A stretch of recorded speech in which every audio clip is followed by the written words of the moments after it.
we are happy to announce that the goodwill gesture of the People's Republic of China for committing to donate the 1.5 billion peso construction of the bridge. So there is another bridge coming.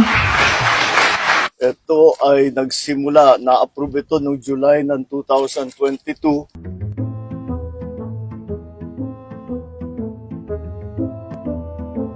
Nagsimula ito ng 2023, early 2023. Late 2023. I'm sorry, late 2023 kasi mga approval.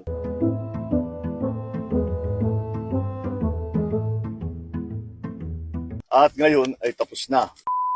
Noong pa sinabi ng Pangulo, what can we expect from the Dutertes? They are pro-China. Binagit niya na po yan. Natulungan naman tayo ng ating mga Chinese na contractor dahil ang ganda ng technology nila kaya napakabilis at marunong talaga sila magpatayo ng magandang tulay, magandang infrastructure na mabilis at nasa tamang gastos, nasa tamang